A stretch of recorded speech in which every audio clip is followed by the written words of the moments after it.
Hallelujah. खुदा ਦਾ ਸ਼ੁਕਰ ਕਰਦੇ ਹਾਂ ਜੀ। ਫਿਰ ਇੱਕ ਵਾਰ ਉਹਨੇ मौका देता सी ਉਹਦੀ ਹਜ਼ੂਰੀ ਵਿੱਚ ਆਈਏ। सो आइए हम वचन की तरफ बढ़ते हैं। हम लोग सीख रहे हैं अंतिम दिनों में होने वाली घटनाएं, जैसे कि रैप्चर, आगमन, 1000 साल का राज्य और दुनिया का अंत। सो थोड़ा थोड़ा रिपीट करवाते रहते हैं ताकि हमको समझ आता रहे कि कलीसिया के लिए कष्ट के दिनों का जो आरंभ था वो पहली सदी में ही हो गया था। जैसा प्रेरितों के काम में लिखा है कि अंतिम दिनों की एक खास निशानी जो थी वो जोएल नबी की भविष्यवाणी के मुताबिक अंतिम दिनों में वो अपना रूह सब लोगों पर उंडेलेगा। सो वो जो घटना है वो अंतिम दिनों के पीरियड को शुरू होने की तरफ इशारा करती है। और उसके बाद हम लोगों ने बड़े ही विस्तार से देखा था। और जब अंत दिनों की बात होती है तो ये अंत दिन सिर्फ कलीसिया के लिए लफ्ज इस्तेमाल नहीं किया गया। सो ऐसी थोड़ी उलझने हैं वचन पढ़ते हुए, जब हम उसको तसल्ली से नहीं समझते तो फिर कुछ उलझने हैं जो हमारे सामने आ जाती हैं। पास्टर तसेम सोता जी हमारे साथ जुड़ चुके हैं। खुदा उनको बहुत आशीष दे। और भी जितने सेवक हैं खुदा के सभी का वेलकम करते हैं। जितने लोग ऑनलाइन हो चुके हैं उन सभी के लिए वेलकम करते हैं और खुदा से प्रार्थना करते हैं कि आज का ये वचन हमारे लिए बहुत आशीष का कारण हो। सो हम लोग पिछले दिनों से सीखते आ रहे हैं अंतिम दिन जो है ना वो एक तो कलीसिया के लिए हैं। अंतिम दिनों की घटनाएं एक कलीसिया के लिए हैं। एक अंतिम दिनों की घटनाएं जो हैं वो यहूदियों के लिए हैं। एक अंतिम दिनों की जो घटनाएं हैं वो इस दुनिया के लिए हैं। एक अंतिम दिनों की जो घटनाएं हैं वो यीशु मसीह के दूसरे आगमन, यानी कि जब वो इस धरती पर 1000 साल का राज्य करने आएगा, उसके लिए हैं। सो अंतिम दिन, अंतिम दिन, अंतिम दिन, इसके कई पहलू हैं जिन पर हम लोग बड़ी तसल्ली से सीखते जाएंगे, क्योंकि समय हमारे पास बहुत है। खुदा ने फ्री करके बिठाया हुआ है तो हम लोग तसल्ली के साथ ही सीखेंगे। सो जब अंतिम दिनों की बात आती है तो इसी में उलझने आती हैं, क्योंकि कभी कभी हम अंतिम दिनों की जो बातें लिखी गई वो कुछ बातें जो इसराइलियों के लिखी गई हैं वो हम लोग दुल्हन के साथ यानी कि कलीसिया के साथ जोड़ देते हैं। कुछ अंतिम दिनों की बातें जो महाक्लेश के दिनों में रहने वाले लोगों के लिए लिखी गई हैं उनको हम लोग कलीसिया में मिक्स कर देते हैं। और कभी कभी कलीसिया के साथ होने वाली जो घटनाएं हैं वो लोग हम क्लेश के समय में यानी कि महाक्लेश के समय में मिक्स कर देते हैं। तो मिक्स जब हो जाता है फिर तब हमारे पास समझने के लिए फिर कोई बात रह नहीं जाती। आज एक बड़े ही, मैंने कल ही बताया था, बड़ा अभिषिक्त दास है वो। देखने में बहुत अच्छा संत रूप लगता है, इंटेलिजेंट भी, ऐसी बात नहीं। उसने बहुत बढ़िया बढ़िया प्रचार किए हैं, बहुत बढ़िया बड़ी शिक्षा दी है और नामी ग्रामी है, आदर योग्य है, सत्कार योग्य है। और वचन चीज ही ऐसी है कि इसमें कब हम लोग गलती कर दें कुछ पता चलता नहीं है। लेकिन फिर भी खुदा का रहम है कि संसार में उसने बहुत सारे लोग ऐसे रखे हुए हैं जो एकदम जांच कर लेते हैं फिर बताते भी हैं। अब मानना या ना मानना उनकी अपनी मर्जी है। कल मैंने YouTube में जाकर उनके उस मैसेज के ऊपर कमेंट भी लिखा था कि आपने जो मैसेज दिया वो 100% रॉन्ग है। तो उनके जो पैरोकार थे जो उनके साथ संगति करते हैं उनमें से 3 लोगों ने कमेंट में लिखा है कि आप बिल्कुल गलत बोल रहे हो, आप 100% गलत रखते हो। दूसरा उन्होंने बताया है कि यदि वो 100% गलत हैं तो फिर आप बताओ कि क्या ठीक है। तो ऐसी ऐसी बातें उन्होंने बताई हैं। तो मैंने फिर आज उनको लिखकर भी, और जो वीडियो हम लोगों ने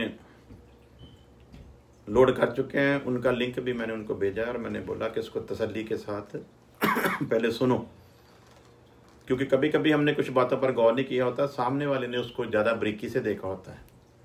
तो कभी कभी हम सिर्फ यही के तजर्बे के हिसाब से हम लोग कहते हैं नहीं वो गलती नहीं कर सकता। तो अब उन्होंने मेरे साथ सवाल इसीलिए किया, उनको लगता है कि वो इतने तजर्बेकार, इतने पुराने सेवक हैं, ये आज का सेवक है, वो इंटेलिजेंट पढ़े लिखे हैं, ये अनपढ़ बंदा है, तो इसको उनसे ज़्यादा कैसे नॉलेज हो सकती है।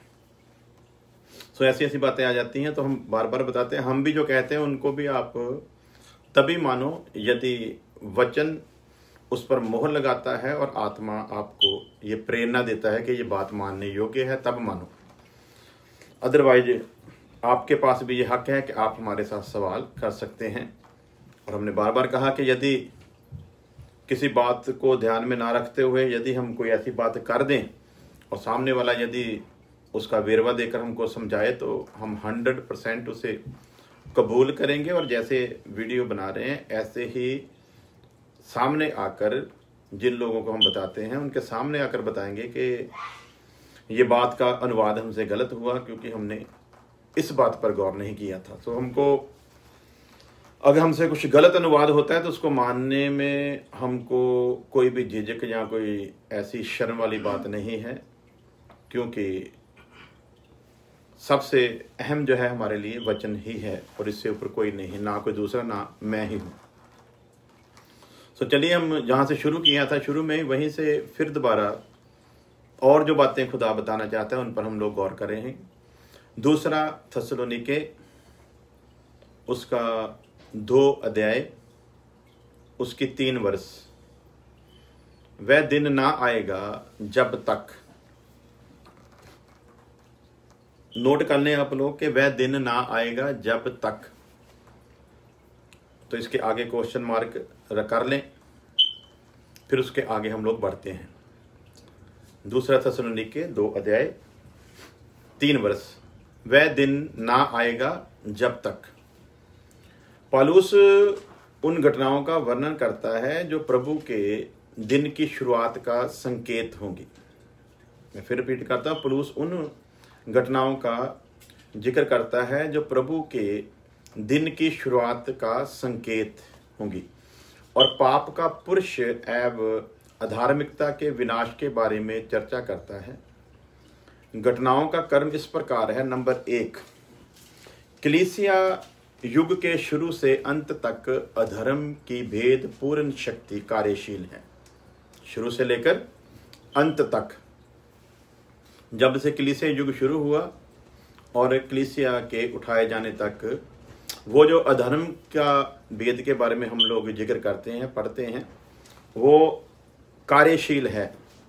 कभी भी वो अपने काम में रुकता नहीं, वो अधर्म का भेद काम करता आ रहा है। कलीसिया युग में नहीं, बल्कि क्योंकि हम लोग तो ज़्यादा कलीसिया युग के ऊपर जोर देते हैं। जब से आदम बनाया गया और उसके झांसे में आया है तभी से लेकर, बल्कि उससे पहले भी उसने फरिश्तों को भी गिराया है उस अधर्म के भेद ने। सो हम अपने लिए भी बात करेंगे, उस तरफ नहीं जाएंगे। सो हम लोग इसी बात को इसी तरह लेंगे कि वो कलीसिया युग के शुरुआत से लेकर अंतिम दिनों तक वो ऐसे ही काम करता रहेगा जब तक उसे पकड़कर परमानेंटली हमेशा के लिए आग और गंधक की झील में नहीं डाला जाता। सो जैसे जैसे इतिहास समाप्ति की ओर बढ़ता है, कर्म अनुसार बुराई भी जो है ना वो चरम सीमा पर पहुंच रही है। थोड़ा थोड़ा करके अधर्म बढ़ता जा रहा है।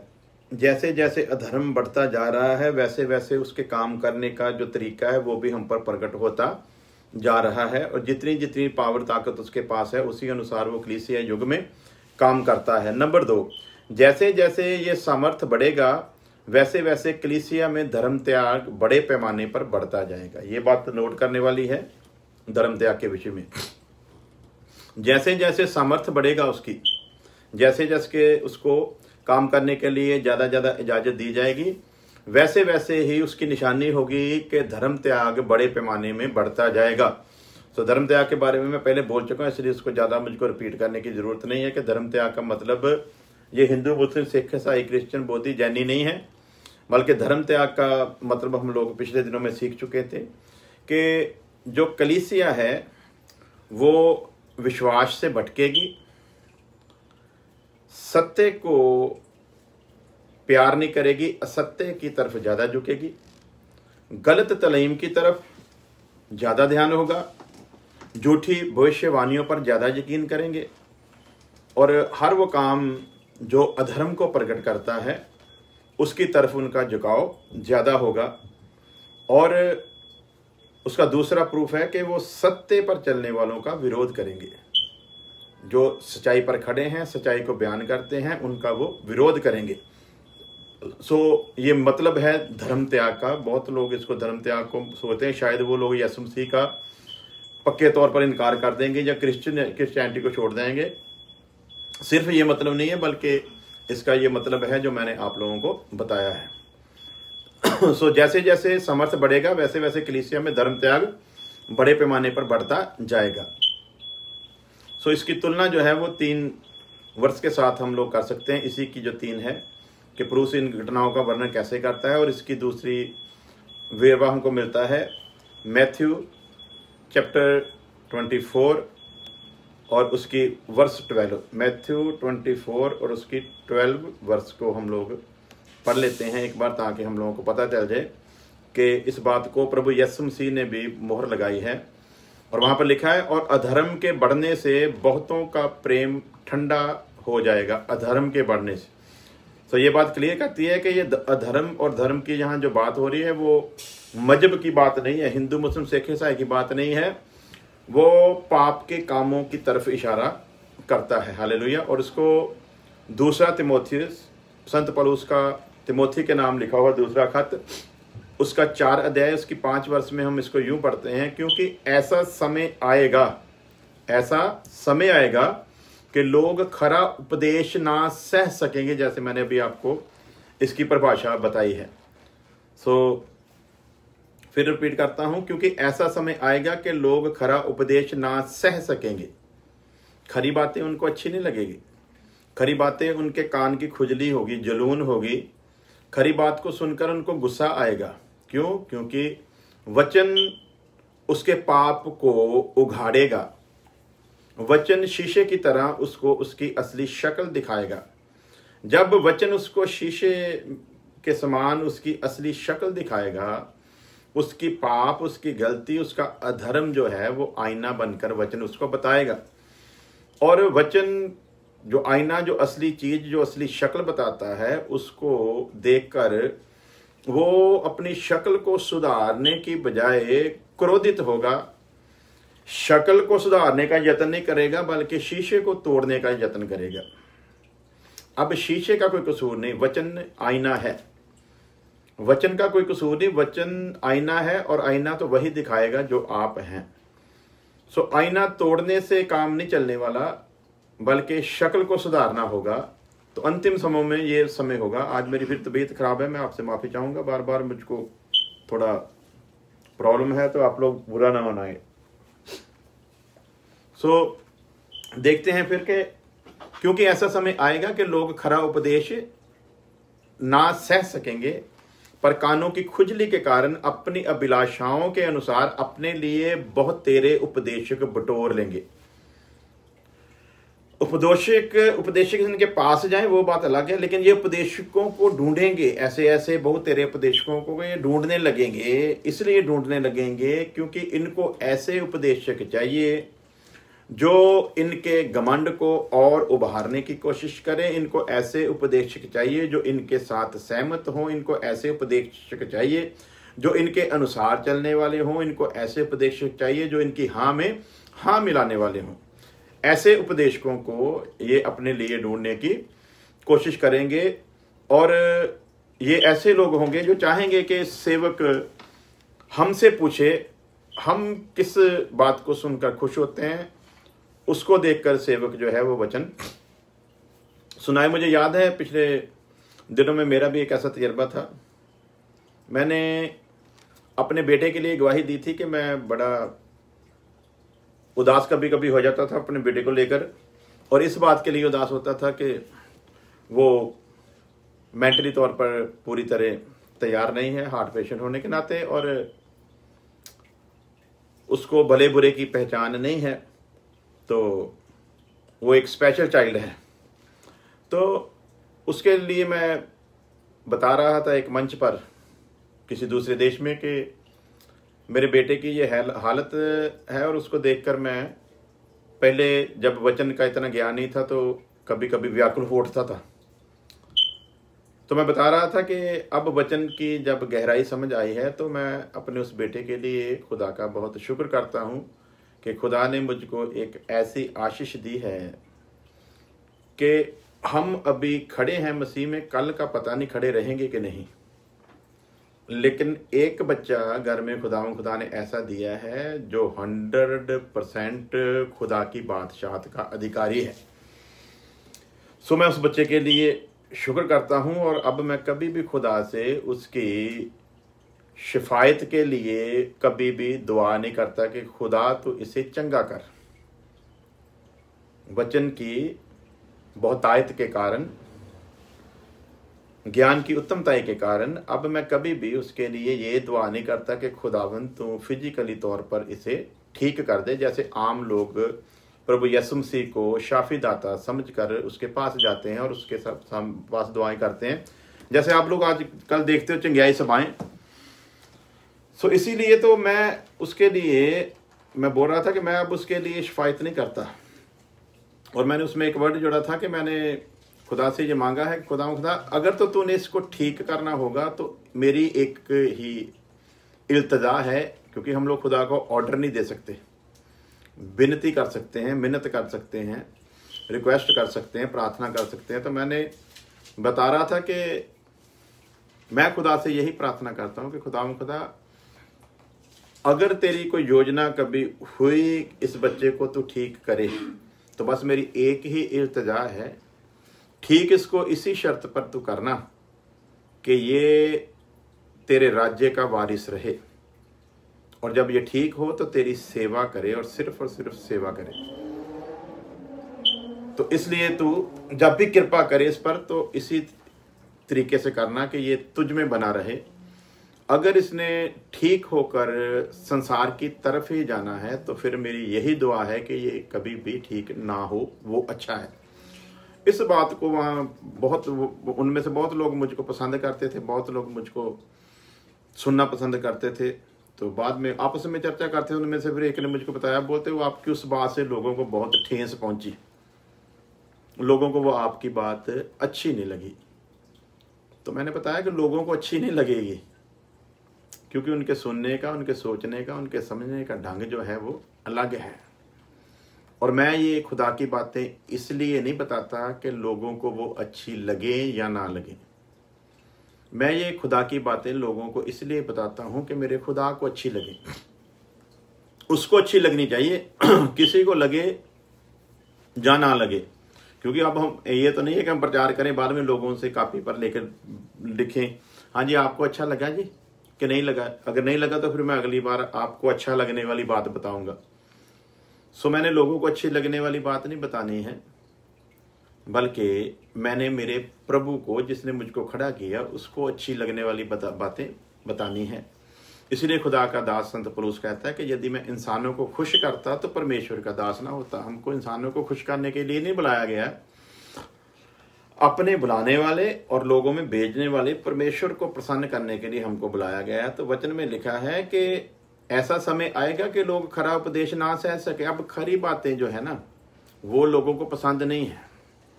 यदि कोई बीमार है तो यदि हम उसको ये कह दें कि भाई तुम्हारे लिए प्रार्थना करते हैं तो यकीन रख पर खुदा तेरे को अच्छा करेगा, लेकिन अभी तेरी शिफा के लिए प्रार्थना नहीं करते तो अभी उसमें बना रहे।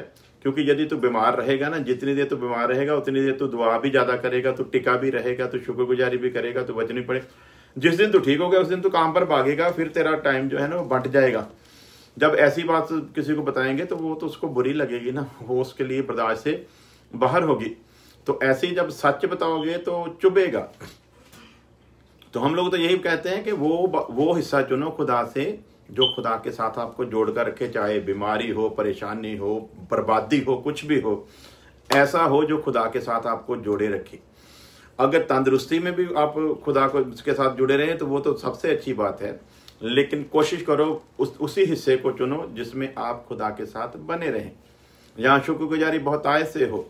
अभी ये लॉकडाउन का समय चल रहा है, तो अभी खबर आ जाए ना कि हाँ जी ऐसा बंदोबस्त कर लिया गया, कोई ऐसा जादू मंत्र मिल गया है, बस सुबह सब कुछ ठीक हो जाएगा, तो क्या कल आप लोग इस टाइम यहां पर मिलोगे मुझको सुनने के लिए? सभी भागेंगे, अपने अपने काम पर लगे होंगे, वही दौड़ वही सब कुछ हो जाएगा। फिर कुछ कुछ की समझ में आएगा कि वो लॉकडाउन के दिन अच्छे थे, कम से कम ज्यादा से ज्यादा खुदा के साथ बैठने का मौका तो मिलता था, सुनने का मौका मिलता था, वचन पढ़ने का, वचन को सुनाने का मौका मिलता था। तो अभी अनाउंस कर दे, आपकी बात छोड़ो, मैं खुद भी जाऊंगा काम पे, सुबह ही जाऊंगा। फिर जब 12-14 घंटे काम करके आऊंगा, फिर कहाँ इतना वक्त मिलेगा कि आपको इतनी तसल्ली से समझा सकूं। अगर ऑनलाइन फिर होऊंगा भी तो 10 मिनट, नहीं तो 15 मिनट सही। तो इसलिए खुदा का दास फिर समझता है ना, वो बोलता है अच्छा हुआ मुझ पर मुसीबत आई ताकि मैं तेरी विधियों को सीख सकूं। तो शुक्र करें ये समय आया, इतनी देर तक आपको खुदा के साथ बैठने का मौका। तो ये बातें बर्दाश्त करनी बड़ी मुश्किल है। मुझे याद है हमारे एक अजीज हैं भाई विलियम, हमारे साथ इधर रहते हैं, उनके कजन ही हैं। उन्होंने भाई विलियम को फ़ोन किया, बोलते यार वो गिल तो बहुत उल्टी बात कर रहा है यार, उसको बोलो ऐसा ना बोला करो। मैंने पूछा क्या? बोलता है वो बोलते हैं कि आपने जिस दिन कोरोना वायरस का ज़्यादा शोर मचा तो आपने बोला था कि मैंने एक स्टेटस डाला था, प्रभु जी ये कोरोना वायरस थोड़ा लंबा चले ताकि लोग तेरे साथ जुड़ सके। तो उसने बोला यार लोग मर रहे हैं, लोगों के घर उजड़ रहे हैं, आप ये कैसी बददुआ दे रहे हो? तो लोगों को वो बात बददुआ लग रही थी, तो मैंने वो पोस्ट हटा दी। तो मेरे पोस्ट हटाने से क्या वो दिन घट गए? वो समझाने के लिए थी, समझो खुदा की बात को, समझो खुदा की प्लानिंग को, समझो वो क्या करना चाहता है वो समझो। मेरे पोस्ट हटाने से वो दिन घटे नहीं, उतने ही हैं। लोग दुआएं कर रहे हैं, क्या वो दिन घट गए? उतने ही हैं। कुछ नहीं हुआ, कितना कुछ लोगों ने कर लिया, सभी धर्म सभी मजहबों ने अब एक दूसरे पर उंगली उठा रहे हैं। वो बोलते हैं चर्च वाले बड़ा शोर मचाते थे, अब उनका खुदा क्यों नहीं काम कर रहा? अगर उनका खुदा इतना बड़ा था, उनकी चर्च कैसे बंद हो गया? चर्चे वाले गुरुद्वारे वालों से पूछ रहे हैं आपके गुरुद्वारे क्यों बंद हो गए जी? आप तो क्रिश्चियनिटी को बिल्कुल डेड करते थे। गुरुद्वारे वाले जो है वो मंदिर वालों के साथ सवाल कर रहे हैं, मंदिर वाले मस्जिदों वालों के सवाल कर रहे हैं। अब नास्तिक जो है वो बोलते हैं हम अच्छे थे, हम तो कहीं जाते ही नहीं थे। सो अंडरस्टैंड करें, ये अंतिम दिन है, इसलिए वचन को समझेंगे तो समझ आएगी। खुदा अपनी मर्जी का मालिक है और अपनी मर्जी से काम करता था, अपनी मर्जी से करता है और अपनी मर्जी से करता रहेगा। यदि वो सुन लेता है तो घमंड मत करो, उसके पीछे भी उसकी कोई अपनी मर्जी होती है। जब वो हमारी प्रार्थना सुनता है ना, उस प्रार्थना को सुनने के पीछे भी उसकी अपनी ही एक नेक इच्छा होती है। तो वो अपनी मर्जी का मालिक है और अपनी मर्जी से ही काम करता है। सो प्यारो, गहराई को जब समझेंगे ना, फिर वचन पर चलने का मजा आता है। तो वचन क्या कहता है? खरा उपदेश ना सह सकेंगे। अब ऐसी बातें थोड़ी, क्योंकि लोग तो बोलते हैं हाँ जी मैं अभी, हाँ जी आ जाइए जी, आपके लिए मैं प्रार्थना करूंगा। रात को मैं बैठा था खुदा के साथ, प्रभु यीशु मसीह मेरे सामने आकर बैठ गया। उसने कहा बेटा कल को तुझे ये वचन सुनाना है। तो मेरी 2 घंटे प्रभु यीशु मसीह मेरे साथ रहा, मेरे साथ बातें करता रहा। उसने मुझको ये कहा, वो कहा तू कल बता देना लोगों को, आज जितने लोग सुन रहे हैं ना उन सभी को मैं एक नई आशीष और बरकत देने जा रहा हूँ। आप लोग तो खुश हो जाएंगे क्योंकि आपकी मर्जी की बातें हैं ना।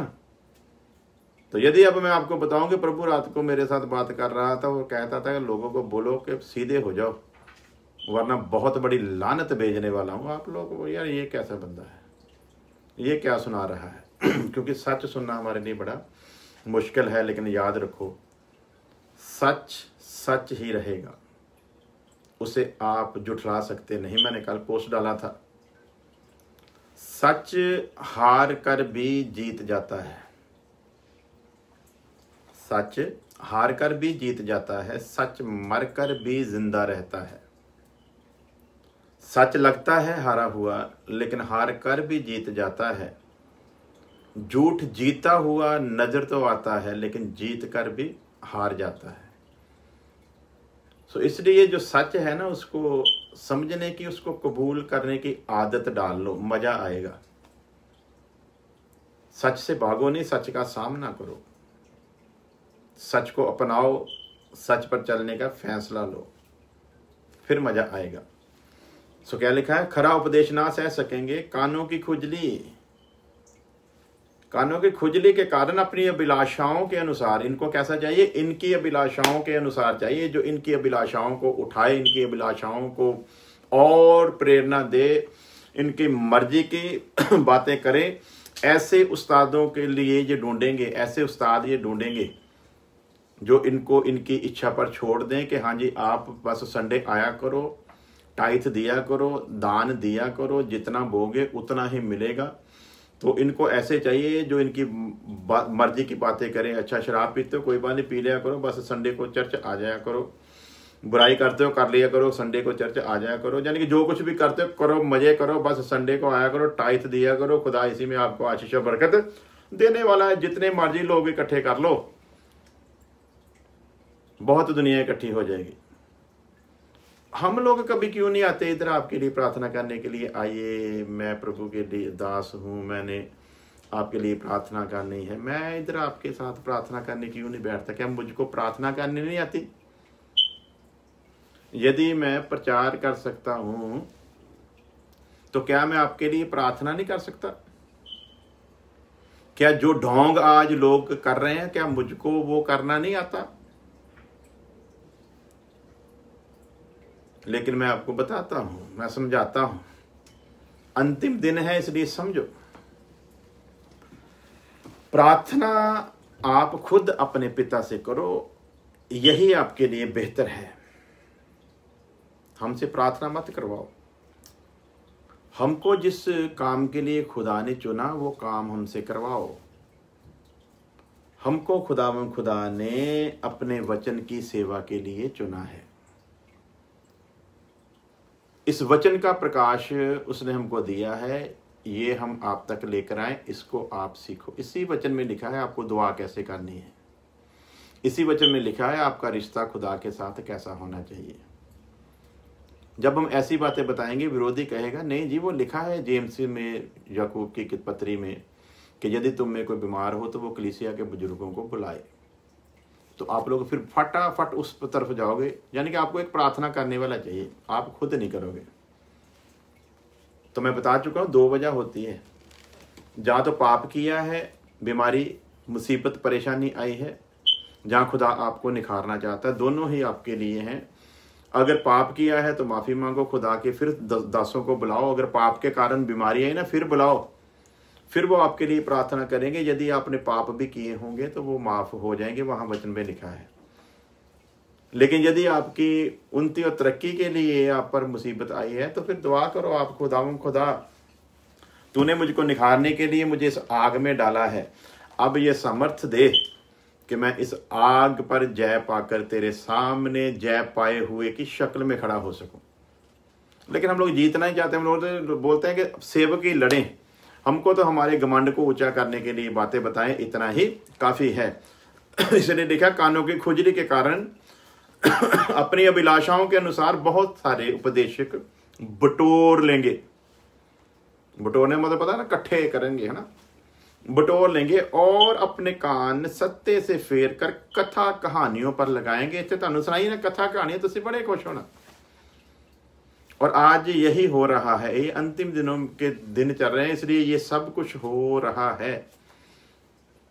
कलीसिया युग में ये जब शुरू हुआ ना, कलीसिया युग तभी से हो रहा है। ये अंतिम दिनों में ही चल रहे हैं।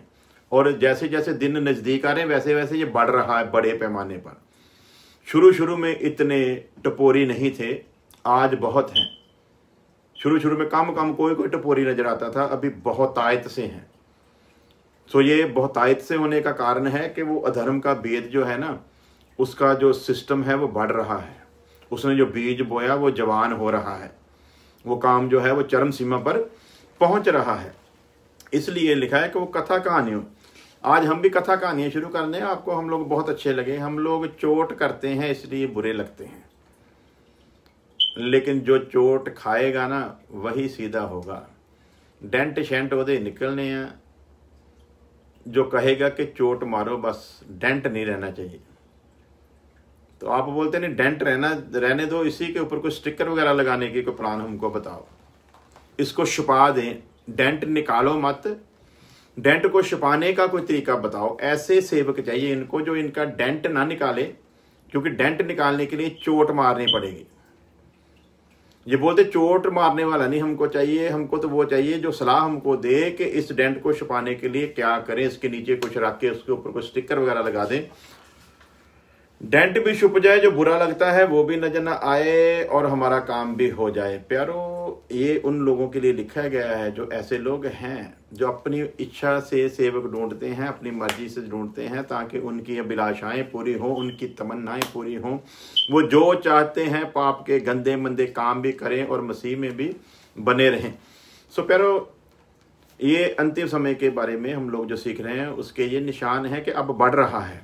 5 आयत में लिखा, पर तू सब बातों में सावधान रह। खुदा का दास अभी जिन्होंने अपनी दौड़ पूरी करनी है ना, ऊपर तो 2 लोगों के लिए 2 वर्षें लिखी हैं ऊपर, 2 तिमोथी 4 का 3 और 4 उन लोगों के लिए है जो दुष्टता की तरफ बढ़ रहे हैं, अधर्म के भेद के शिकार हो रहे हैं और नाश के पुत्र हैं। वो 2 बातें उनके लिए। अब तीसरी बात हमारे लिए लिखी है जो बचना चाहते हैं। मैं दोनों ही बातें बताऊंगा, कबूल करना आपकी मर्जी है। 5वें वर्ष में लिखा है, पर तू सब बातों में सावधान रह, दुख उठा। ते हुण जिन्हों ये दसिया होया भी दुख नहीं उठाना, मसीह दे विच ते दुख दूर होने। बताया ये गया है कि मसीह को मानोगे तो दुख दूर होंगे। यदि मसीह को मानने के कारण सभी दुख दूर होने हैं, तो फिर खुदा का इतना अभिषिक्त मसा किया हुआ दास, जिसकी हम जूती का तस्मा खोलने के भी लायक नहीं है अभी, तो वो कह रहा है अपने चेले को, अपने सेवकों के दुख उठा। आप कैसे कह रहे हो कि ऐश कर, तेरे लिए तो ऐश ही लिखी है। आप किस अधिकार से कहते हो जब इतना अभिषिक्त दास बोल रहा है मेरे साथ दुख उठा। खुशखबरी का प्रचार कर और अपनी सेवा को पूरा कर। तो अब ये तो दुख उठाने की बात कर रहा है। कलीसिया के लिए दुख ही है। ये दुख वो आग है जिसमें तपाकर खुदावंद खुदा इस सोने को कुंदन सोना बना रहा है, इस सोने को खालिस सोना बना रहा है, इसके ऊपर चमक ला रहा है, इसको निखार रहा है। ये कष्ट इसकी बर्बादी के लिए नहीं, बल्कि इसको निखारने के लिए और परमेश्वर के लायक बनाने के लिए है। ये दुख इसके लिए आशीष और बरकत का कारण है। जो इन दुखों से छुटकारा पाना चाहता है वो समझ ले कि उस पर जैसा निखार परमेश्वर लाना चाहता है वो खुद उस निखार से भाग रहा है, उससे दूर हट रहा है, उससे दूर जा रहा है। उसके लिए फिर आने वाले समय में नुकसान होगा, क्योंकि वैसे पवित्र बनो जैसा तुम्हारा बुलाने वाला पवित्र है। और वैसा पवित्र बनना है तो जो बुलाने वाला है ना, लिखा उसको भी उसने दुखों में से निकाल कर इस लायक किया। हालेलुया। और लिखा कि वो खुद दुखों में से निकल कर इस लिए दुखों में निकला ताकि हमारे लिए एक नमूना छोड़े और हम उसकी उस छाया को देखते हुए, उसके किए हुए उस काम को देखते हुए हम भी वैसा ही कर सके। सो हमारे अगुए ने दुख उठाए हैं तो हमको भी दुख उठाने हैं। सो ये कलीसिया के लिए है। तो जिन कष्टों की बात आज अज्ञानता में लोग कर रहे हैं कि कलीसिया भी कष्ट में से निकलेगी, कलीसिया कष्ट में से निकलेगी नहीं भाई। ये बात याद रख, कलीसिया पर कष्ट आने वाला नहीं है, कलीसिया ऑलरेडी कष्ट में चल रही है। कलीसिया पर क्लेश आने वाला नहीं है, कलीसिया ऑलरेडी क्लेश में ही है। कलीसिया पहली सदी से लेकर आज तक क्लेश में ही चली आ रही। क्लेश में तभी तो करोड़ों लोग मारे जा चुके हैं। यदि क्लेश में ना होती, अगर खुशी में होती, तो फिर करोड़ों लोगों की हत्या क्यों होती? क्यों करोड़ों मसीही लोगों को कत्ल किया गया अगर कलीसिया क्लेश में नहीं चल रही? कलीसिया क्लेश में ही है। आज भी कलीसिया क्लेश में। अभी आज ही मुझको किसी ने भेजा है पंजाब का काफ़ी हमारे सिख भाई जो हैं वो एक पास्टर को बड़ी ही बुरी तरह से मारते पीटते हुए, उसका जुलूस निकालते हुए, उसको मारते हैं, घसीटते हुए, वो किसी पंचायत घर में है या गुरुद्वारा है, वो सही तरह उस वीडियो में पता नहीं चल रहा है, वहां पर उसको लेकर जाते हैं। वो कष्ट में ही है। अब जिसको इतना बेइज्जत कर दिया गया, जिसको इतना पीटा गया, वो ऑलरेडी कष्ट में ही है। आप अभी और कौन सा कष्ट सोचते हो कलीसिया पे आना है? कलीसिया मर गई, बुरी बुरी मौतें मर गई, काटे गए, आरों से चीरे गए, सलीबों पर चढ़ाए गए, सूलियों पर लटकाए, यानी क्या कुछ नहीं हुआ। तो कलीसिया तो कष्ट में ही है, लेकिन कलीसिया महा कष्ट में नहीं जाएगी। बस यही कलीसिया के लिए, वो कष्ट जो है वो कलीसिया की आबादी के लिए है और महाक्लेश दुष्टों की बर्बादी के लिए है। महाक्लेश में विरोधी मसीह को इख्तियार है, टोटल सतावट का इख्तियार विरोधी मसीह को है। और खुदावंद खुदा अपने चुने हुए बच्चों को उस विरोधी मसीह के हाथ में किसी कीमत पर जाने नहीं देगा, याद रखना। सो क्लेश है, महाक्लेश नहीं है। अधर्म के भेद का निरोधक अर्थात अभी जो रोकने वाला है उसे हटा दिया जाएगा। एक बात याद रखना, सबसे पहले 6 और 7 आयत इसी अध्याय की जो हम लोग पढ़ रहे हैं थिस्सलुनीके, अधर्म के भेद का निरोधक जो है अर्थात अभी जो रोकने वाला है उसे हटा दिया जाएगा। इसकी 6 और 7 आयत में हम लोग पढ़ते हैं, दूसरा थिस्सलुनीके 6 और 7 आयत। और अब तुम उस वस्तु को जानते हो जो उसे रोक रही है कि वह अपने ही समय में प्रकट हो। हालेलुया। अब कई लोग बातें कर देते हैं, शब्दों को पकड़ते हैं। जैसे मैंने कई बार बताया कि एक हमारा ग्रुप है जिसने शब्द को पकड़ा हुआ यीशु नाम में बपतिस्मा, तो वो नाम पर ही बेचारे अटक गए हैं, इधर उधर तो जाते ही नहीं है, नाम के ऊपर ही टिके हुए हैं और उनको नाम के आगे कुछ आता भी नहीं है। वो जो जितनी वर्षें उनको सिखाई हुई है, जब उनसे परे होकर कोई बात करते हैं फिर वो हमारे मुंह की तरफ देखते हैं कि अब क्या होगा या क्या जवाब देंगे। तो यहाँ पर लिखा हुआ वस्तु, तो अब यदि वचन को ही पकड़ना हो, बात को पकड़ना हुआ हो, तो अब तर्जमे में क्या लिखा है? और अब तुम उस वस्तु को जानते हो। क्या पाखरू वस्तु है?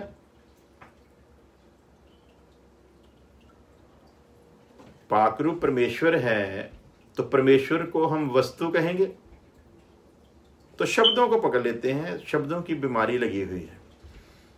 सो जो समझने वाले हैं वो इस बात को समझ आएंगे कि ट्रांसलेशन में, लिखने में, समझाने में किसी न किसी तरह कोई गलती हो गई है, लेकिन वो समझते हैं रोकने वाला कौन है। वही है जो 2000 साल पहले पेंतेकोस्त के दिन आया, वही रोके हुए है। और वो कोई वस्तु नहीं बल्कि साक्षात पाखरू के रूप में परमेश्वर है। हालेलुया। सो वह अपने ही समय में प्रकट होगा, क्योंकि अधर्म का भेद अब भी कार्य करता जाता है, पर अभी एक रोकने वाला है, और जब तक वो दूर ना हो जाए वह रोके रहेगा। हालेलुया। सो अधर्म के भेद का निरोधक अभी भी जो रोकने वाला है उसे हटा दिया जाएगा। एक समय आएगा जब उसे हटा दिया जाएगा। जब उसे हटाया जाएगा उसके आगे फिर जाकर हमारे ऊपर ये सारे भेद खुलते हैं। आयत 3, 4, 7, 9 और 10 इसी अध्याय की थिस्सलुनीके 2 की 3, 4, 7, 9 और 10 आयत के मुताबिक तब वह अधर्मी या पाप का पुरुष प्रकट होगा। सो देख लेते हैं 3 आयत से, किसी रीति से किसी के धोखे में न आना। किसी रीति से किसी के धोखे में न आना यहाँ पर सावधान किया गया है, कोई तुमको भरमाने ना पाए। यीशु मसीह ने भी यहीं से शुरू किया था, सावधान कोई तुझको भरमा ना दे। तो यहाँ पर वही पत्रस पौलुस भी खत लिखते वक्त कहता है, किसी भी रीति से धोखे में ना आना, क्योंकि वह दिन ना आएगा। धोखे में ना रहना, वह दिन ना आएगा। कौन सा दिन? प्रभु के प्रकट होने का दिन। और मैं कल बोल चुका हूं, प्रकट 2 तरह होता है, एक हमारे ऊपर प्रकट होने वाला है, एक इस्राएल पर प्रकट होने वाला है। तो यहां पर हम लोग देखेंगे ये कौन से दिन की बात कर रहा है। एक दिन इस्राएलियों पर था 70 ईस्वी में, वो एक दिन नहीं था, दिन लिखा गया लेकिन वो दिन नहीं था, वो कई दिन कई महीने थे। तो उसी तरह यहाँ दिन आता है, वहाँ एक दिन की बात नहीं हो रही, कभी कभी वो दिन ही है, कभी कभी वो लंबे समय को, वक्त को भी दिन करके बयान किया गया है। किसी रीति से किसी के धोखे में न आना, क्योंकि वह दिन न आएगा, पक्का कर रहा है, वह दिन ना आएगा जब तक धर्म त्याग ना हो ले। वह दिन ना आएगा जब तक धर्म त्याग ना हो ले, और वह पाप का पुरुष अर्थात विनाश का पुत्र प्रगट ना हो। वह दिन ना आएगा। आगे देखते हैं 4 वर्ष। जो विरोध करता है और हर एक से जो परमेश्वर या पूज्य कहलाता है, अपने आप को बड़ा ठहराता है, यहां तक कि वह परमेश्वर के मंदिर में बैठकर अपने आप को परमेश्वर प्रकट करता है, वह दिन ना आएगा। कौन सा दिन, अभी देखते हैं आगे चल करके। अब यहां पर कौन से दिन की बात हो रही है, कौन आएगा? अभी तो वो मंदिर ही नहीं बना। मंदिर तब बनेगा जब रोकने वाला हटाया जाएगा, रोकने वाला हटाया जाएगा, मंदिर बनेगा। मंदिर बनेगा तो ये उसमें आकर परमेश्वर की मानिंद बैठकर अपनी बात को मनवाने चाहेगा। तो यदि ये दुल्हन के समय में मंदिर में प्रकट हो गया है तो मंदिर 2 हैं, यहीं से सारा प्रकाश फिर खत्म हो जाता है। फिर जो ये दावा करते हैं उनके सारे दावे गलत हो जाते हैं। नंबर 1, फिर मैं वर्ष को बोलता हूं, जो विरोध करता है और हर एक से जो परमेश्वर या पूज्य कहलाता है, अपने आप को बड़ा ठहराता है, यहां तक कि वह परमेश्वर के मंदिर में बैठकर अपने आप को प्रकट करता है। और ये जितने बाइबल के जानकार हैं, जिनको थोड़ी बहुत भी समझ है, उनको इस वचन के अनुसार पता है कब वो आकर उस मंदिर में बैठेगा, जब वो अपने आप को परमेश्वर कहलाएगा।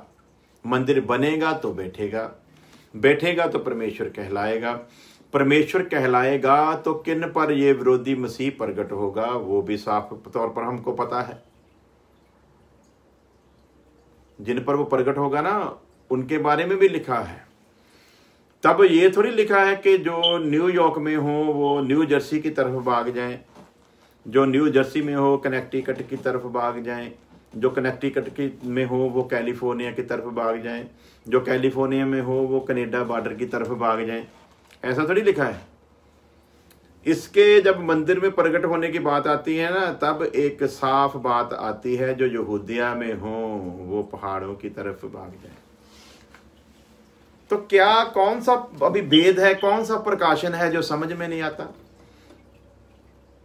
यहां पर ये नहीं लिखा जो बस्ती पावा खेल में हो बरियाने की तरफ भाग जाए, या शहर वाले जो हैं वो गांव की तरफ, यहां ऐसा कुछ नहीं लिखा। ये जो है ना भेद, जो अब यहां पर जिनकी बात हो रही है वो उनके लिए है। तो ये जगह जगह पर कुछ बात हमारे लिए है, कभी कभी वो मिक्स बात है, एक ही वर्ष में दोनों के लिए बात है, वो समझना है बारीकी से। तो यहां पर लिखा जब ये प्रकट होगा, तब जो यहूदिया में है वो पहाड़ों में, ये इसराइल की बात हो रही थी, यानी कि इसराइल पर प्रकट होना। इसराइल पर प्रकट कब होने के लिए आना है? महाक्लेश के बाद। उसके आने का बड़ा चिन्ह है एक महाक्लेश। इससे पहले यीशु मसीह प्रकट रूप पर इसराइल पर प्रकट हो, जाहिर हो, उससे पहले एक महाक्लेश का समय है। उस समय को ये दर्शाता है कि जब वो अपने आप को परमेश्वर करके बताएगा, तभी से वो समय काल शुरू होगा महाक्लेश का। तो तब जब वो महाक्लेश का समय शुरू होगा, तो जो कहते हैं ना कि महाक्लेश में से कलीसिया गुजरेगी, उस आग में से कलीसिया गुजरेगी, तो उनसे ये सवाल आप जरूर करें कि भाई एक बात बता दो कि मंदिर जो है वो कलीसिया के धरती पर रहते ही बनेगा या कलीसिया के धरती से उठाए जाने के बाद बनेगा? बस इतना बता दो। 7 साल का वो समय जो है वो कलीसिया के धरती पर रहते हुए ही आएगा या कलीसिया के धरती पर जाने के बाद आएगा? अगर वो 7 साल का समय कलीसिया के धरती पर रहते हुए आएगा, तो अगला सवाल ये है, अगर वो 7 साल का समय कलीसिया के धरती पर रहते हुए आएगा, तो वचन कहता है कि रोकने वाला हटाया जाएगा। तो रोकने वाला यदि हटाया जाएगा तो भाई ये भी फिर बता दो कि रोकने वाला जो है, जो कलीसिया को तैयार करने के लिए आया, दुल्हन को तैयार करने के लिए आया, तो क्या वो दुल्हन को छोड़े बिना ही चला जाएगा? यदि वो दुल्हन को छोड़े बिना ही चला जाएगा तो फिर अली अजर, जिसको हम लोग पवित्र आत्मा की सूरत में एक छाया के रूप में समझते हैं, तो वो तो इसहाक की पत्नी को उसके पास लेकर आया था। तो भाई ये भी फिर बता दो कि पवित्र आत्मा जो 2000 साल से लगभग इस जमीन पर इसीलिए है कि वो हमको तैयार करके दूल्हे के पास पहुंचा दे। तो क्या वो पाक रूह इस दुल्हन को इसी जमीन पर छोड़कर चला जाएगा 7 साल का समय शुरू होने से? तो ये सवाल जब भी कोई आपको करता है, ये सवाल आप उससे जरूर करें कि यदि कलीसिया के जमीन पर होते ही मंदिर बनना है तो महाकलेश शुरू होना है। तो कलीसिया के जमीन पर जब है तो उसके बीच में एक और काम होता है कि पाकरू बीच में से हटाया जाएगा। तो क्या भाई ये बताओ कि जब पाकरू बीच में से हटाया जाएगा तो विरोधी मसीह को पूरा काम करने का वक्त मिलेगा। तो उस समय जब पाकरू हटा दिया जाएगा तो कलीसिया को ऐसे ही अनाथ छोड़कर चला जाएगा? यदि पाकरू कलीसिया को अनाथ छोड़कर चला जाएगा तो यीशु मसीह झूठा साबित होगा, क्योंकि यीशु मसीह वायदा करके गया है, मैं तुम्हें अनाथ ना छोड़ूंगा, मैं अपने पिता से कहूंगा वो तुम्हें पाकरू देगा, वो सदैव तुम्हारे साथ रहेगा। और कब तक रहेगा? जब तक मैं दोबारा आ जाता नहीं। तो प्यारो, ये सवाल आप जरूर करो जो कहते हैं कि कलीसिया ने महाकलेश में जाना है, कि महाकलेश का समय विरोधी मसीह के प्रगट होने पर जाहिर होगा, और जब वो तभी जाहिर होगा जब पाकरू बीच में से हटाया जाएगा। जब पाकरू बीच में से हटाया जाएगा 7 साल का समय काल शुरू होगा। तो क्या पाकरू यीशु मसीह की इस दुल्हन को अनाथ छोड़कर चला जाएगा? ये बात जरूर क्लियर करवाओ जो कहते हैं कि आग में से कलीसिया को गुजरना है। आग में ही है गुजरना, कलीसिया को आग में जाना नहीं, ऑलरेडी कलीसिया आग में ही है, वो ऑलरेडी कष्ट में ही है, वो ऑलरेडी क्लेश में ही है, लेकिन महाक्लेश में जाने वाली नहीं है। तो प्यारो, बढ़ते हैं। 3 और 4 वर्ष हमने देख लिया, अभी 7 वर्ष भी देख लेते हैं। क्योंकि अधर्म का भेद अब भी कार्य करता जाता है। जो विरोधी मसीह है वो पूरी तरह तो नहीं, लेकिन काम फिर भी कर रहा है पर अभी एक रोकने वाला है, और जब तक वह दूर ना हो जाए वह रोके रहेगा। जब तक वो दूर ना हो जाए वो रोके रहेगा। ये क्यों रोके रखा हुआ इसने, ये तो बताओ ना। कलीसिया महाक्लेश में जाने वाली, इसने क्यों रोक के रखा हुआ है? फिर इसका तो जरूरत ही नहीं है, रोकने वाले की जरूरत ही नहीं है। उसको रोकने की क्या जरूरत है? यदि ये सब कुछ होना है, यदि महाक्लेश में जाना है, एक विशेष समय के लिए रोक कर रखा है ताकि दुल्हन तैयार हो। अभी एक रोकने वाला है, और जब तक वह दूर ना हो जाए वह रोके रहेगा। जब तक वह दूर ना हो जाए वह रोके रहेगा। उस अधर्मी का आना शैतान के कार्य के अनुसार सब प्रकार की झूठी सामर्थ्य, चिन्ह और अद्भुत कामों के साथ होगा। जब रोकने वाला हटा लिया जाएगा तब शैतान के कार्य के अनुसार उस अधर्मी का आना सब प्रकार की झूठी सामर्थ्य और चिन्ह और अद्भुत कामों के साथ होगा। और उसके भी काम जो है ना, वो भी 2 तरह के काम हमारे सामने आते हैं। पहले जो आधा समय है उसमें उसके काम जो है वो बिल्कुल एकदम शांति दूत की तरह ही नजर आते हैं, लेकिन बाद में जो उसके काम है वो पूरे के पूरे शैतान के रूप में नजर आते हैं। सो उस अधर्मी का आना शैतान के कार्य के अनुसार सब प्रकार की झूठी सामर्थ्य और चिन्ह और अद्भुत कामों के साथ होगा।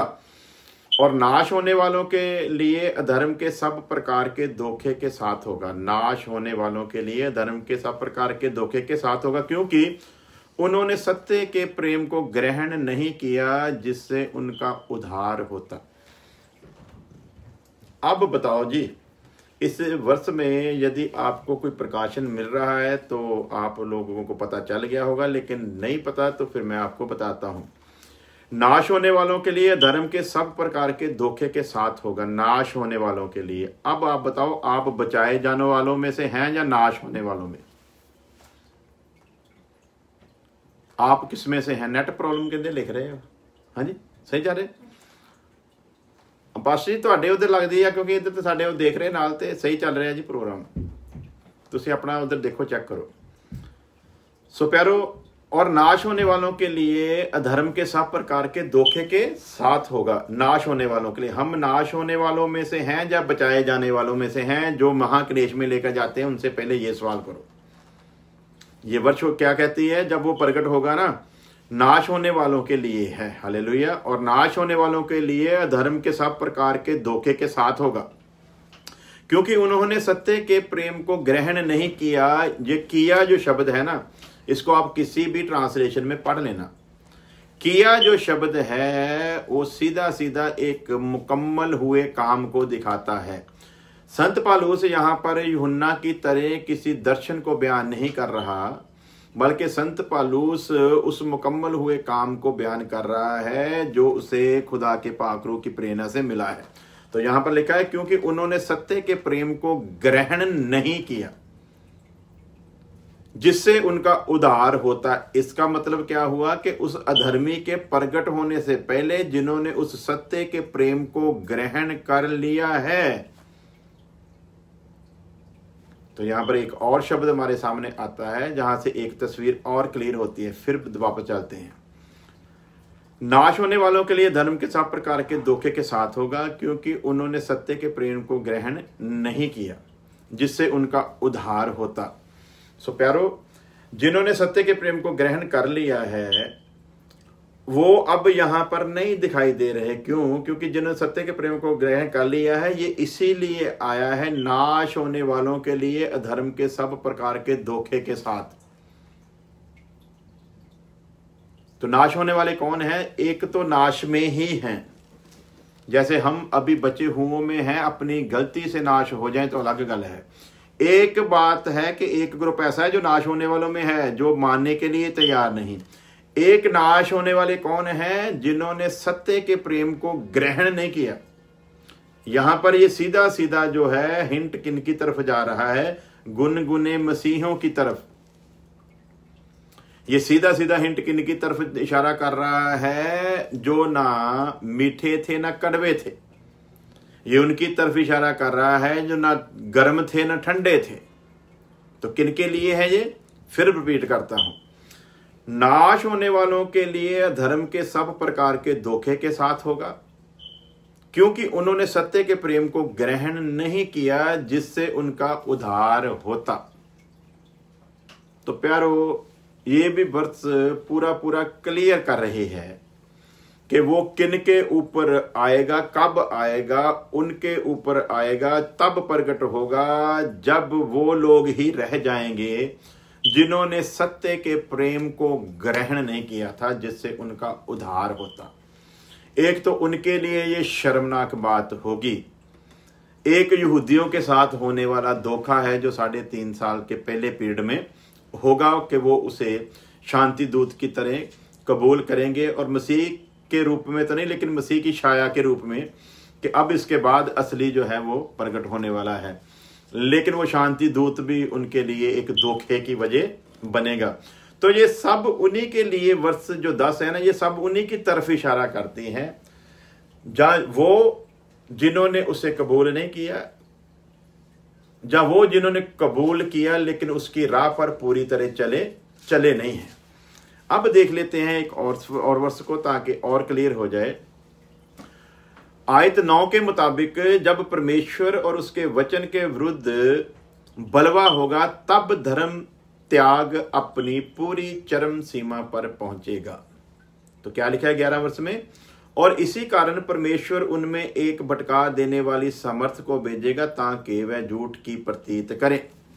11 आयत को जब हम देखते हैं तो उसके विरुद्ध यही है, हमारे सामने आता है कि जब परमेश्वर उसके वचन के विरुद्ध बलवा होगा तब धर्म त्याग अपनी चरम सीमा पर पहुंचेगा, यानी कि उसकी सामर्थ जो अभी थोड़ा थोड़ा काम कर रहा है उसकी सामर्थ बढ़ती बढ़ती बढ़ती बढ़ती इस जगह पर पहुंच जाएगी कि एक ऐसा समय आएगा जब बिल्कुल लोग झूठ को ही सत्य मानेंगे। 12 वर्ष के अनुसार देखते हैं के मुताबिक कुछ समय बाद वह पाप का पुरुष और बाकी सब जो दुष्टता से प्रसन्न होते थे नाश किए जाएंगे।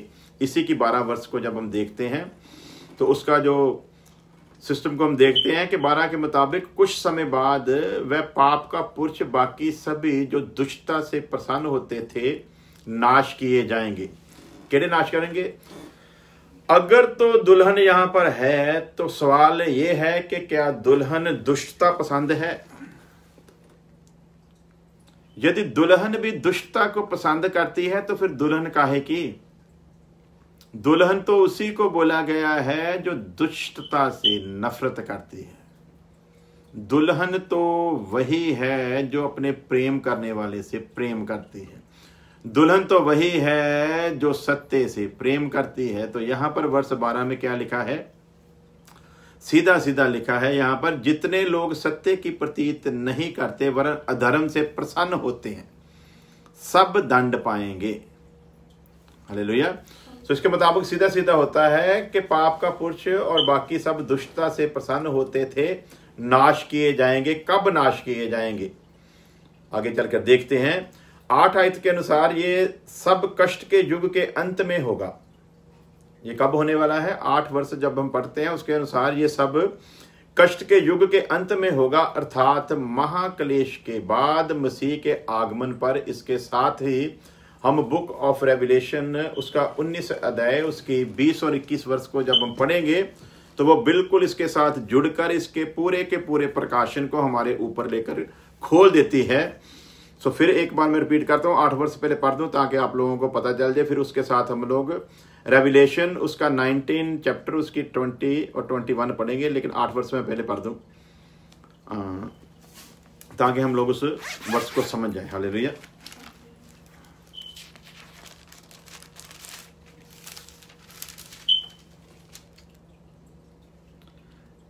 तद ਉਹ ਕੁਧਰਮੀ ਪ੍ਰਗਟ ਹੋਵੇਗਾ ਜਿਹਨੂੰ ਪ੍ਰਭੂ ਯਿਸੂ ਆਪਣੇ ਮੁਖ ਦੇ ਸਾਹ ਨਾਲ ਦਗਧ ਕਰੇਗਾ ਅਤੇ ਆਪਣੇ ਆਉਣ ਦੇ प्रकाश ਨਾਲ नाश करेगा। हालेलुया। सो अब दुष्टता को पसंद करने वाले और दुष्ट लोगों के ऊपर ये सब कुछ होने वाला है। तो अब हम देखते हैं फिर दोबारा उसी जगह पर पहुंचते हैं कि वर्ष 8 को और इसके साथ हम लोग रेवलेशन की 19 और 20 वर्ष को लेंगे ताकि हम उस वर्ष को पूरी तरह समझ जाएं। हिंदी में 8 वर्ष को इस तरह लिखा है, तब वह अधर्मी प्रकट होगा जिसे प्रभु यीशु मुंह की फूंक से मार डालेगा और अपने आगमन के तेज से भस्म करेगा। जब यीशु मसीह प्रकट होगा उससे पहले ये अपनी पूरी शक्ति का प्रयोग कर चुका होगा। जो जो कुछ संसार में करने का इसके पास जुर्रत है वो सब कुछ कर चुका होगा। उसमें ये यहूदियों के ऊपर भी अपने क्रोध को प्रकट कर चुका होगा। जो कुछ करना है वो कर चुका होगा। दुनिया के बाकी मसीही लोग जो उस वक्त रह गए होंगे रैप्चर के बाद, जो गुनगुने थे, उन पर भी ये उनको भी कहेगा कि मेरी पूजा करो। उनमें बहुत लोग मारे जाएंगे, बहुत लोग उसकी बात को मान भी लेंगे। और अब देखते हैं इसके साथ ही 2 की 8 के साथ हम देखते हैं प्रकाशित वाक्य 19 की 20। और वह पशु और उसके साथ वह झूठा भविष्य वक्ता पकड़ा गया। उथे की देखते हैं, तब वह अधर्मी प्रगट होगा जिसे प्रभु यीशु अपने मुंह की फूंक से मार डालेगा। एक कंप्लीट काम नू असी देख रहे हैं कि उन्हें दिखाया गया कि एक कुछ होने वाला है। हालेलुया। और अब 19 की 20 में पढ़ते हैं, और वह पशु और उसके साथ वह झूठा भविष्य वक्ता पकड़ा गया। एक कौन है? इस जगह देते इस अधर्मी के बारे से की लफ्ज पढ़ते हैं। पौलुस ने साफ करके कहा इसको भी वो अधर्मी और पशु के रूप में प्रकट करता है। और यहाँ पर भी हम लोग देखते हैं कि वह पशु और उसके साथ वह झूठा भविष्यवक्ता पकड़ा गया जिसने उसके सामने ऐसे चिन्ह दिखाए थे जिनके द्वारा उसने उनको भरमाया। जिन्होंने उस पशु की शाप ली थी और जो उसकी मूर्ति की पूजा करते थे। ये दोनों जीते जी उस आग की झील में जो गंधक से जलती है डाल दिए गए। एक तो ये दो रूप सीगे वो तो सारे सुट दिते गए। हालेलुया। सो आगे देखते हैं कि 21 आयत में, और शेष लोग उस घोड़े के सवार की तलवार से जो उसके मुंह से निकलती थी मार डाले गए, और सब पड़ी उनके मांस से तृप्त हो गए। सब पंछी हैं, पंछी लिखा है, और सब पंछी उनके मांस से तृप्त हो गए। तो ये एक हुए हुए काम को दिखाता है। सो जब हम लोग थस्सलुनीके की किताब को पढ़ते हैं, उसकी वर्षें जो है वो आगे पीछे के हिसाब से अगर आप उसकी तुलना करोगे तो फिर समझ नहीं सकोगे, क्योंकि एक बात को लिखकर फिर दूसरी बात को लिखकर फिर तीसरी बात में फिर उसी बात को पूरा किया गया है। तो उस वचन को समझना पड़ेगा कि किस वचन के हिसाब से क्या क्या हमको हमारे पास खुदा का वचन समझाता है। मैं फिर दोबारा रिपीट कर देता हूं। अगर हम पढ़ेंगे 7 वर्ष, तो वहां पर लिखा, क्योंकि अधर्म का भेद भी कार्य करता जा रहा है अब भी, पर अभी एक रोकने वाला है, और जब तक वो दूर ना हो जाए वह रोके रहेगा। ये तो हैगा पाखरू ते दुल्हन दे धरती दे उत्ते काम नूं दिखा रहा। लेकिन जब हम लोग 8 वर्ष पढ़ते हैं तो वहां पर लिखा है 8 वर्ष में, तब वह अधर्मी प्रगट होगा। वहां पर रोके हुए हैं, लेकिन अब अधर्मी प्रगट होगा, जिसे प्रभु यीशु मसीह अपने मुंह की फूंक के साथ। और यीशु मसीह कब आएगा? जब वो महाक्लेश का समय खत्म होगा और इस धरती पर 1000 साल राज्य के लिए आएगा। और 21 वर्ष में हमने देखा कि और शेष लोग उस घोड़े के सवार की तलवार से जो उसके मुंह से निकलती थी मार डाले गए, और सब पंछी उनके मांस से तृप्त हो गए। सो आयत 7 के अनुसार ये अधर्म के भेद का मतलब क्या है? अभी अधर्म के भेद को तो हम लोगों ने कितनी बार पढ़ लिया, लेकिन अब देखते हैं कि अधर्म के भेद का जो मतलब है ना, शॉर्ट में पहले तो आपको थोड़ा थोड़ा बताया, लेकिन अभी उसकी पूरी डेफिनेशन को हम लोग देखेंगे कि ये 7 वर्ष के अनुसार, क्योंकि अधर्म का भेद अब भी कार्य करता जाता है पर अभी रोकने वाला है, और जब तक वह दूर ना हो जाए वह रोके रहेगा। सो इसका जो पूरा वेरवा है वो इस प्रकार है। मानव इतिहास के शुरू से लेकर अंत तक ये अधर्म का भेद क्या है उसको समझने की कोशिश करें। यदि आपने लिखना होगा तो लिख भी लें। मानव इतिहास यानी कि इस मनुष्य इतिहास के मुताबिक मानव इतिहास के शुरू से लेकर अंत तक पर्दे के पीछे काम करने वाली दुष्ट शक्ति का एक नाम है अधर्म का भेद। फिर रिपीट करता हूं, मानव इतिहास के शुरू से लेकर अंत तक पर्दे के पीछे काम करने वाली दुष्ट शक्ति का एक नाम है अधर्म का भेद। सुभाई सनी गिल जी लिख रहे हैं, दुल्हन उठाए जाने के बाद 7 साल का युग है। बिल्कुल जी, उसे जिसे कष्ट का युग आगे जाकर उसको बात को क्लियर कर रहे हैं जी। मानव इतिहास के शुरू से लेकर अंत तक पर्दे के पीछे काम करने वाली दुष्ट शक्ति का एक नाम है अधर्म का भेद, जो धर्म त्याग और पाप के पुरुष के प्रकट होने के लिए मार्ग तैयार कर रहा है। जैसे यीशु मसीह के आने के लिए मार्ग तैयार करने के लिए यूहन्ना को भेजा ना, जिसके बारे में लिखा वो एलिजा के आत्मा के बाद से चलता था। और इस जगह भी हम देखते हैं कि जब महाक्लेश शुरू होगा उस वक्त भी एलिजा और मूसा को भेजा जाएगा यीशु मसीह का सारा राह तैयार करने के लिए। लेकिन उससे पहले हम लोग देखते हैं कि ये भी जो है ना दूसरा, इसका भी एक राह तैयार कर रहा है, जिसे कहा गया अधर्म का भेद, जो धर्म त्याग और पाप पुरुष के प्रकट होने के लिए मार्ग तैयार कर रहा है। ये एक ऐसी घातक प्रक्रिया है, इसको हमें समझना है ताकि हम लोग मसीह में मजबूती के साथ बने रहें। इसके काम करने के तरीके को जब हम समझेंगे ना, फिर हमको अपने ऊपर भी एक विचार करना पड़ेगा कि हम लोग कहाँ पर खड़े हैं। सो इसके लिए हम लोग सीखते हैं बारीकी से। ये एक ऐसी घातक प्रक्रिया है जो विश्वासी लोगों को अपने शिकंजे में इस कदर फंसाती है कि तमाम उम्र, ये एक ऐसी घातक प्रतिक्रिया है जिसको अधर्म का भेद बोलते हैं, जो विश्वासी लोगों को अपने शिकंजे में इस कदर फंसाती है कि तमाम उम्र विश्वासी को ये भनक भी नहीं लगने देती कि वो अपना विश्वास खो चुका है और अब वो कलीसिया का अंग नहीं रहा। ये इस प्रकार अधर्म का भेद काम करता है। विश्वासी विश्वास से भटक चुका है वो अपने विश्वास को खो चुका है, अविश्वासी की कंडीशन में आ चुका है। अब उसका मसीह के साथ कोई लेना देना रहा नहीं है।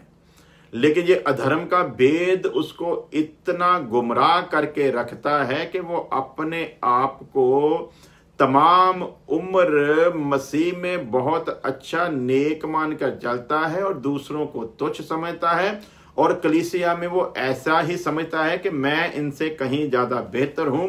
क्यों बेहतर हूं? क्योंकि उसके साथ कुछ घटित ही ऐसा होता है। ये अधर्म का भेद उसके ऊपर असर ही इस तरीके से करता है कि ये किसी भी कीमत पर सच्चाई को समझ पाता ही नहीं, और ये समझता है कि मैं दूसरों से बेहतर हूं। और दूसरों से बेहतर कैसे समझता है? क्योंकि दुनिया की तमाम सुविधाएं, दुनिया की तमाम आशीषें, दुनिया की तमाम बरकतें इसको मिलती हैं। ये हर चीज को दूसरों के साथ तुलना करके देखता है कि मैं इनसे ठीक हूं। नंबर एक, ये दुनियावी आशीषों को देखता है कि दूसरों से मेरे पास ज्यादा है, इसलिए मैं ठीक हूं। ये दूसरों से बेहतर तंदुरुस्त भी रहता है। जो ईमान में है, जो कष्ट में चल रहे हैं, जो दुल्हन के रूप में सज रहे हैं, जो कीमत दे रहे हैं, अगर ये तुलना उनके साथ करेगा तो ये जो गुमराह हुआ है ना, ये तंदुरुस्ती के मामले में भी जो असली हैं उनसे बेहतर रहेगा। ये बिल्कुल तंदुरुस्त रहेगा। इसको ये भी भ्रम होगा कि अगर मैं ठीक ना होता तो मैं इनकी तरह बीमार होता, अगर मैं ठीक ना होता इनकी तरह मुश्किलों में होता। इसके साथ सब कुछ उल्टा घटित होता है। सब कुछ उल्टा कैसे होता है?